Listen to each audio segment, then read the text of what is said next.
পুন্নান ব্যাং তার গ্রামে জল আর খাবার না পাওয়ার জন্য অন্য গ্রামের খোঁজে বেরিয়েছিল।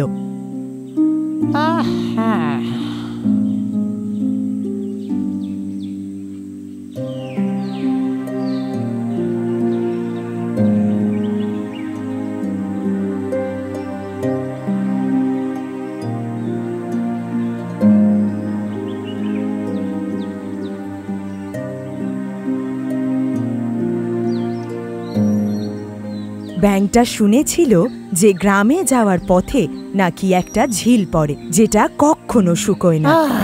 আমি কতক্ষণ ধরে হাঁটছি, জল তেষ্টায় প্রাণটা বেরিয়ে যাবে মনে হয়।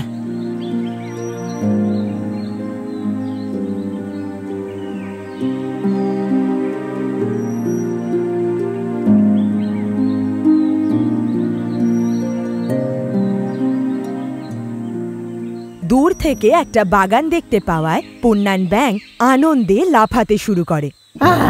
একটা ফুল আর গাছে ভরে যাওয়া একটা পুকুর দেখছি। আমার মনে হয় আমার তেষ্টা মেটানোর জন্য জল এখান থেকে পাবো। পুন্নান ব্যাং তার ক্লান্তি ভুলে গিয়ে ওই বাগানের দিকে তাড়াতাড়ি হাঁটতে থাকে।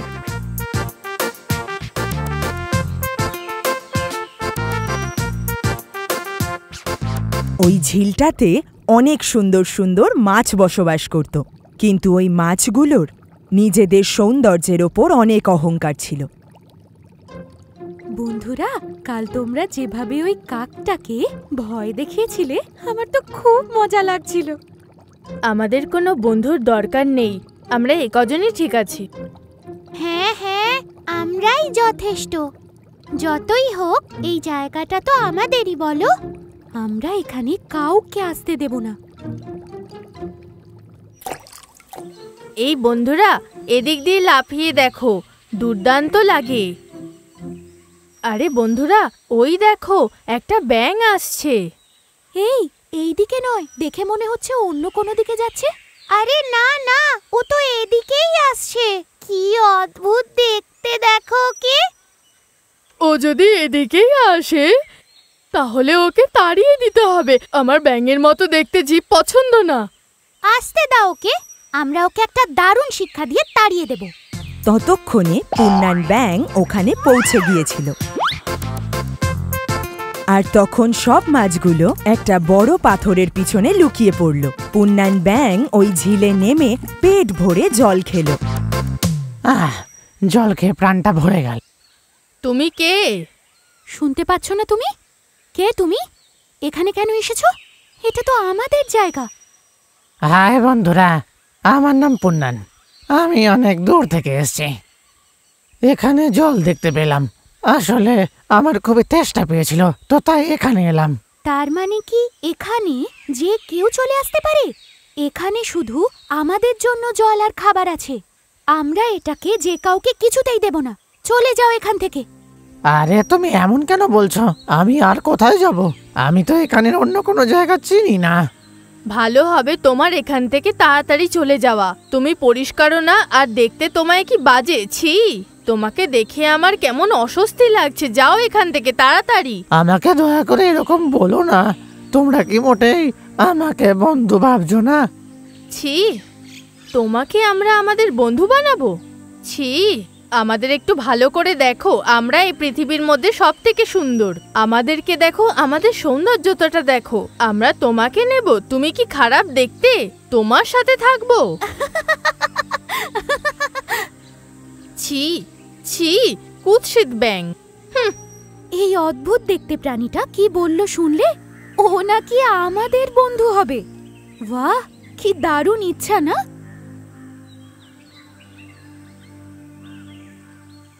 পরের দিন পুন্নান ব্যাং আরও একবার ওই মাছগুলোর সাথে বন্ধুত্ব করতে চলে এলো। আরে কি সাহস তোমার! আমাদের এত বলার পরও তোমার সাহস কি করে হলো আবার এই পুকুরে চলে এলে? আসলে আমি এই পুকুরে জল খাওয়ার জন্য ভাবছিলাম। আমার ভেতরে আসার ইচ্ছে নেই। তোমাদের বিরক্ত না করে আমি চুপচাপ জল খেয়ে এখান থেকে চলে যাব। তুমি জল পাবে না, যাও এখান থেকে। আমারও জল খাবার অধিকার আছে। তুমি আমাদের সঙ্গে অধিকারের কথা বলছো, যাও এখান থেকে। একটা কচ্ছপ ওই ঝিলের অপর প্রান্তে বসে এই সব ঘটনা দেখছিল। ঝিলের মধ্যে নামতে না পারায় ব্যাঙটা যখন মন খারাপ করে চলে যাচ্ছিল, তখন ওই কচ্ছপটা মাছগুলোর কাছে এলো। তোমরা ওকে এই পুকুরটাতে কেন থাকতে দিলে না? আমরা ওকে তাড়িয়ে দিয়েছি। এখানে থাকার অনুমতি আমরা ওকে দিতে পারি না। আমরা সবাই কত সুন্দর। ওই ব্যাঙটাকে কি খারাপ দেখতে, ও কি কেমন অদ্ভুত দেখতে। ছি! শোনো, কারোর রূপ আর সৌন্দর্যের উপর ভিত্তি করে কাউকে কখনো কম ভাবা উচিত নয়। আমরা এ কজনই ঠিক আছি। তোমরা সবাই জানো, একবার একটা ছোট্ট ইঁদুর একটা বড় সিংহকে বাঁচিয়েছিল একটা শিকারীর হাত থেকে। এজন্যই আকার, রূপ আর সৌন্দর্যের উপর ভিত্তি করে কাউকে কখনো কম ভাবা উচিত নয়। তাতে কি হয়েছে? যা বলার ছিল তা আমি বলে দিয়েছি, ব্যাস এইটুকুই। অনুভব এক মহান জিনিস। তুমি আমাদের পুকুর থেকে জল খেয়েছো বলে আমাদেরকে জ্ঞান দেবে? দেখো, তোমরা যা ভাবছো ব্যাপারটা তা নয়, কিন্তু জলসংকট তো সব জায়গাতেই রয়েছে। আমাদের কাছে তো জল আছে। এটা তো আমাদের ভাগ্য যে আমাদের কাছে জল রয়েছে, কিন্তু যে কোনো সময় এই পুকুরটাও কিন্তু শুকিয়ে যেতে পারে। এখানে তো জল শুকাবেই না। একবার ভেবে তো দেখো, যদি এই পুকুরটা শুকিয়ে যায়, ভেবো তো তোমরা কি করবে।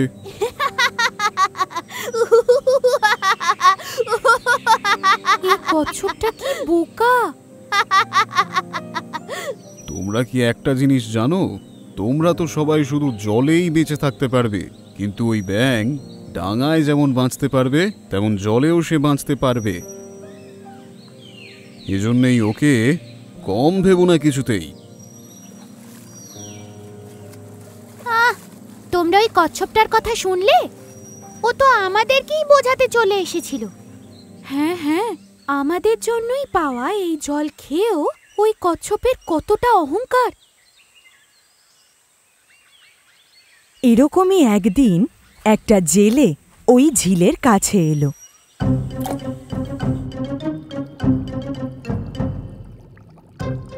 আরে আরে দাঁড়াও, এটা কিন্তু খেও না, এখানে বিপদ আছে। এ বড়শিটা তোমাদের ফাঁসানোর জন্য দেওয়া হয়েছে। এত বাজে দেখতে হওয়া সত্ত্বেও তোমার সাহস হয় কি করে? যত তাড়াতাড়ি সম্ভব চলে যাও। আমাদের চলে যাওয়ার পরে ও দেখবো খাচ্ছে। আরে দাঁড়াও দাঁড়াও দাঁড়াও বলছি, দয়া করে আমার কথা শোনো।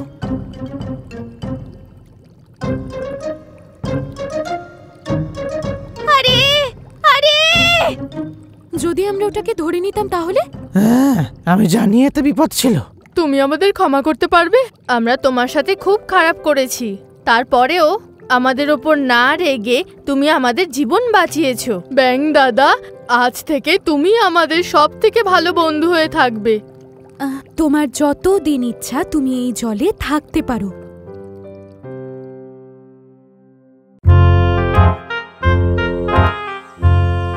একটা জঙ্গলে একটা অলস সাপ ছিল।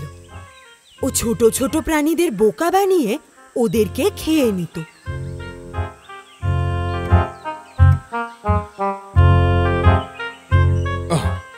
ব্যাঙ খেয়েছি অনেক দিন হয়ে গেল। আজ এই ইচ্ছাটা যেভাবেই হোক আমাকে পূরণ করতে হবে। কিছু একটা উপায় তো হবে।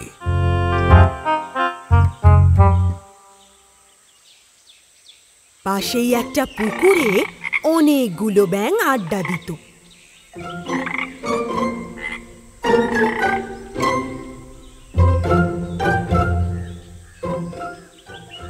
আর সাপটাও উপায় খুঁজে পেয়ে গেল।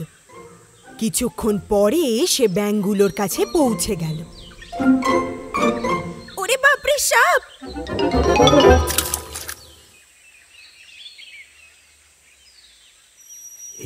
বন্ধুরা, তোমরা সবাই এইভাবে এদিকে ওদিকে পালিয়ে যাচ্ছ কেন? ভয় পাওয়ার কোনো প্রয়োজন নেই। তোমাদের কোনো ক্ষতি করতে আসিনি আমি।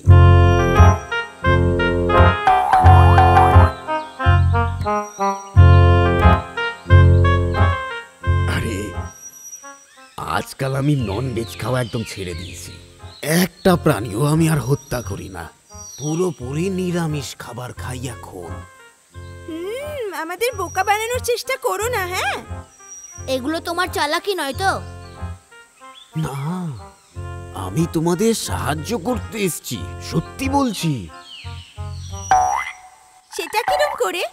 আমি যখন এদিকে আসছিলাম তো রাস্তায় একজনের সাথে দেখা হলো।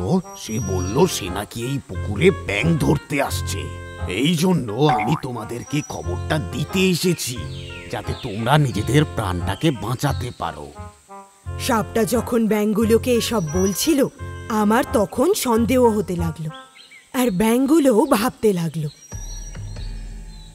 এই সাপটা যেগুলো বলছে সেটা যদি সত্যি হয় তাহলে কি হবে? সাপ আমাদের ধরার আগে আমাদের কোথাও না কোথাও একটা লুকোতে হবে। কিন্তু আমরা তাহলে কোথায় যাব বলো তো? যদি তোমরা আমাকে ভরসা করো তাহলে আমি তোমাদের একটা নিরাপদ জায়গায় নিয়ে যেতে পারি। সাপটাকে বিশ্বাস করে ব্যাঙগুলো ওর সঙ্গে যাওয়ার সিদ্ধান্ত নেয়।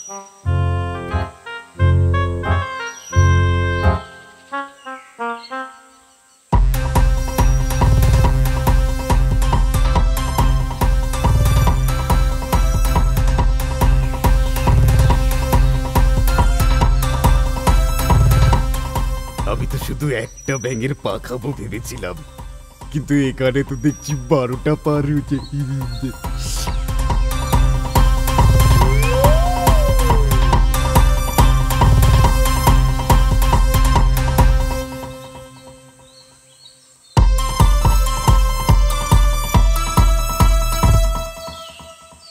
এদেরকে নিরাপদ জায়গা বলে আমি নিয়ে এসেছি, কিন্তু এরা তো জানে না যে আমার পেটি হলো ওদের সবচেয়ে নিরাপদ জায়গা।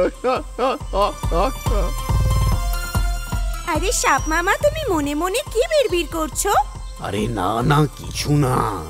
তোমরা আমায় শক্ত করে ধরে বসে থাকো, এবার আমি জোরে ছুটতে চলেছি।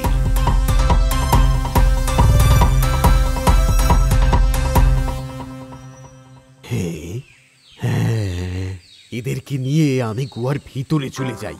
রাস্তায় একটা গুহা দেখে সাপটা ওটার ভিতরে চলে গেল। আরে তুমি এই গুহাতে কেন যাচ্ছ? আসলে এতটা দূরে এসেছি তো আমার একটু ক্লান্ত লাগছে। কিন্তু আমার মনে হচ্ছে ভিতরে যাওয়াটা ঠিক নয়। এই, তুই নিজের মুখটা বন্ধ রাখ।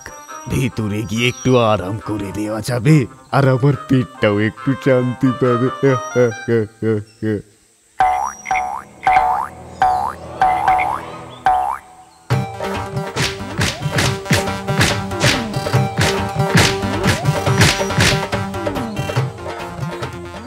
ব্যাঙগুলোকে খাওয়ার জন্য সাপটা যেই গুহায় গিয়েছিল সেখানে একটা বেজি ছিল। বদমাইশ সাপটা জানতো না যারা অন্যের ক্ষতি করতে চায় তাদের আরো বেশি ক্ষতি হয়। ওই সাপটার সঙ্গেও তাই হলো।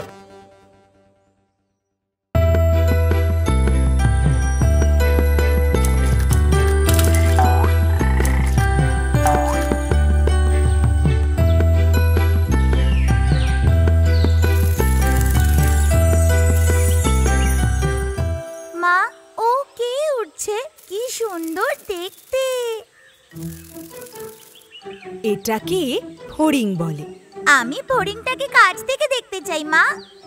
তাতে কি হয়েছে, আমি ওকে এক্ষুনি এখানে ডাকছি। ছোট্ট ফড়িং, এদিকে আসো। আমার দুই বাচ্চা তোমার সাথে একটু দেখা করতে চায়।